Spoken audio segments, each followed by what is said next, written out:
Hey everyone, this is Avenger Greed bringing you the first of 3 new miniseries centered around members of the Justice Society of America. For a bit of context, the JSA, as well as pretty much all of DC's Golden Age characters, are my favorite staple from the distinguished competition, second only to Superman and his cast. Though, to be honest, I'm actually trade-weighing the current JSA books. It's clear Jeff Johns' passion and time are going more towards the big Ghost Machine project, which probably explains the delay between each issue.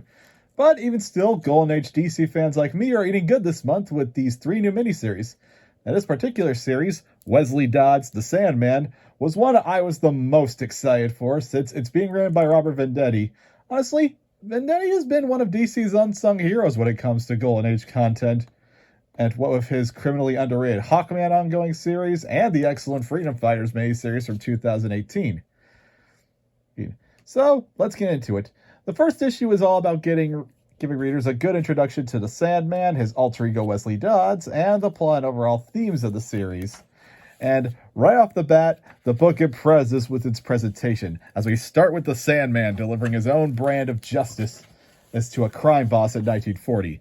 Major props to Riley, Erasmo, and Ivan.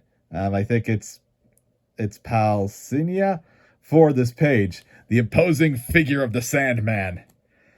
Sandman in dark yellow with cloudy panels showing the sequential beatdown and how he terrifies the crime boss. After that, we get a 2-page spread to get up the rear up to speed with our protagonist. It's including him having a prophetic dream about his days with the JSA, which, of course, he's going to join in the future. And it includes a little reference to the current JSA book. But what's really important, it is the nightmare he had about his father's days during World War I, where he saw the horrors of chemical weapons being used against the soldiers there. Wesley's narration and pretty much states that he had gained the same fear of chemical weapons as his father, but he aims to create a weapon to end brutal conflict without killing anyone. But here's the really important part. During Wesley's development of his signature sleeping gas, his failed experiments were pretty horrific, like shutting down nerves, suffocation, and you name it. But he keeps the findings in a journal, all that he keeps in a drawer. Remember this because it will be important later. And I gotta say, Venditti does a really good job making you understand Wesley. The man wants to use his scientific knowledge to end conflict without massive casualties, using a wide application of his sleeping gas as to pretty much put the enemy's eye to sleep. But the Colonel doesn't see the potential. He does bring up that it's pretty much simpler and cheaper just to kill their enemies than to figure out what to do with the unconscious bodies. Kind of really nails the theme this book is going for of how inhumane war can be.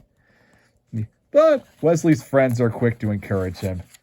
And whether or not it's his faithful butler Humphreys, his girlfriend and future wife Diane, and an old friend of his father's, Mr. Vanderlyle.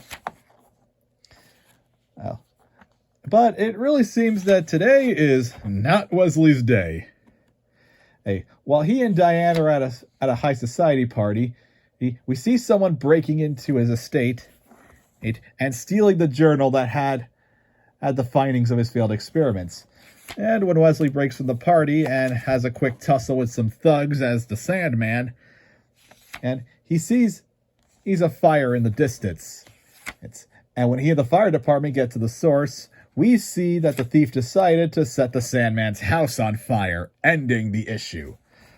So, that was Wesley Dodds, The Sandman, issue 1, and my excitement was justified because this issue was just fantastic.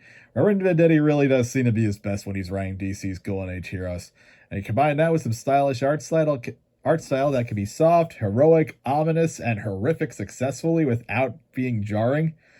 Right? And it seems like we got a great miniseries ahead of us, and we still got 2 more Golden Age books coming out this month, so stay tuned for that.